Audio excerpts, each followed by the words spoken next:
We'll start with Joel.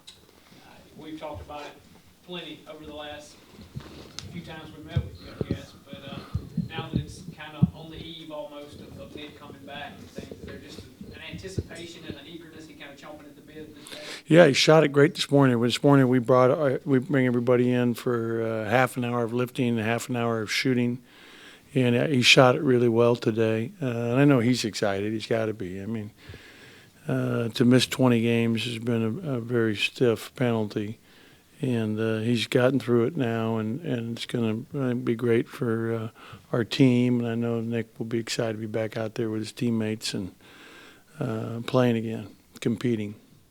Go ahead, Brian, in the middle, and then we'll go to Garrick. By that same sort of token, is there a concern with him that, first game back in front of his hometown, there's a concern that he might try to do too much too early? How do you sort of rein in the emotions of that? God, I mean, I think you guys are making like it's going to be a more emotional thing for him than it's really going to be. He's out there playing again. I mean, I don't see that being an issue. I really don't. I think he's trying to come out there and help us win a game and compete, and like he does every day in practice, and fit in as the point. This is the first time he's our starting point guard in his tenure here, and I think he's been incredibly unselfish and done a great job in practice every day, sharing the basketball, not turning the ball over, playing great defense. So I don't think it's going to be, super, emotional. It's not like he's coming back off of, some horrific injury or, I don't see it. I think you guys are dramatizing this a little more than it is. Go ahead, Garrick. Is he ready to play significant minutes right away? Or Absolutely. He's in game shape, ready to roll. We've made sure of that. Go ahead, Logan. You played this game in Jackson a number of times. What do you like about just going down there and playing in kind of a different atmosphere?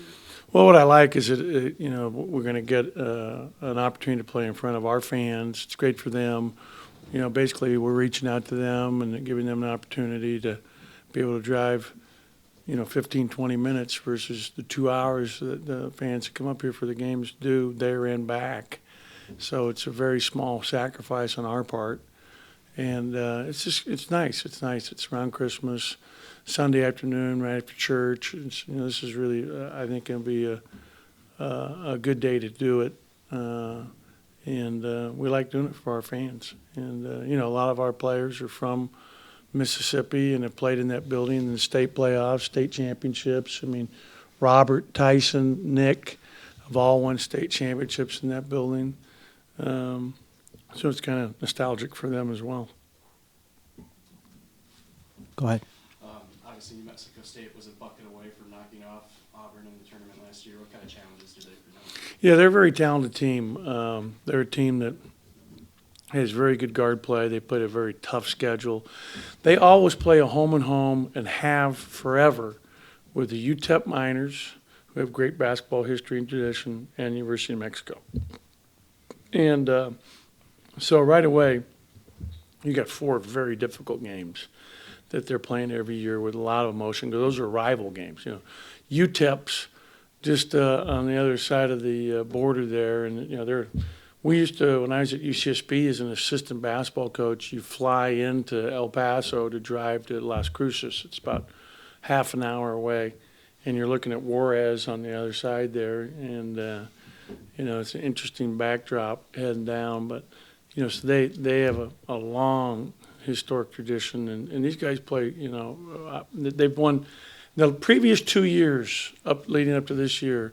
They're third in the country in winning percentage, behind Gonzaga and Duke or somebody in terms of overall winning percentage at like 86% of their games they've won, and they have 2 kids that are both out that started for them a year ago with injuries to their hand, and they're right about ready to come back, and they may be back for our game.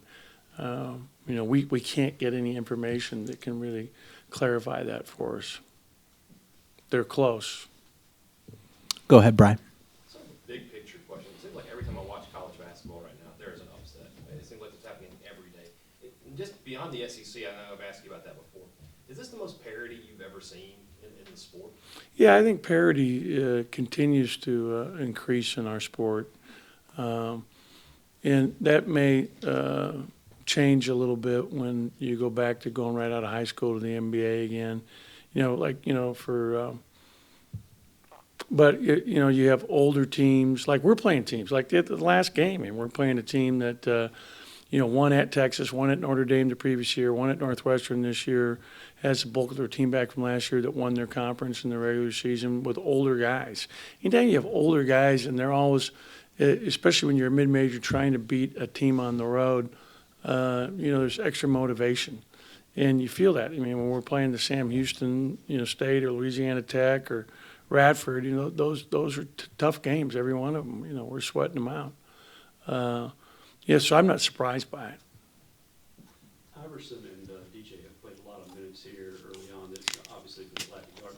How much does that help them? And by the same token, how much will it also ease their burden now with Nick back if they can kind of fit more natural roles, especially once SEC play starts? I think that it's really going to help us in the long term because both those guys are counted on heavily moving forward. And getting Nick back allows us now to normalize our minutes. If you go back and look at the previous 4 seasons, we're not averaging anybody 34, 35 minutes a game. That's like crazy because you have a diminishing return. You get worn down and then you make mistakes. Just taking 5 minutes less off, some of these starters' roles is going to really help them perform better, in my opinion. And you see that in the NBA. No one's playing 48 minutes. I mean, if you're playing 38, you're playing a lot of minutes in an NBA game. Same thing's true at our level. I mean, if you're playing 30 minutes, that's because you're asking a lot. And again, it allows Robert to move up to the 4 a little bit which against certain teams is a better matchup for us defensively, as well as some obvious offensive advantages for us. Anything else for Coach before we let him go? You trying to cut me off here? I mean, here we are. I got here early. Matt's trying to get rid of me here. What's going on? Abdul obviously is a big game tonight, and you mentioned last time we talked that he's gotten a little more, I don't know if aggressive is the right word, but certainly looking to score more. How much of that do you think is just that he is scoring more now? He's looking to score more. Yeah, I think a lot of it comes to his teammates have a lot of confidence in him and they're finding him. And I think the guy who's done the best job at feeding him of any of our players has been DJ. DJ has really been good. If you go back and look at who's feeding the post on a lot of his feeds, they're coming from DJ. DJ had 3 assists in the last game. I know 2 of them for sure were to Abdul for scores. But there's no question he's more aggressive. He's confident,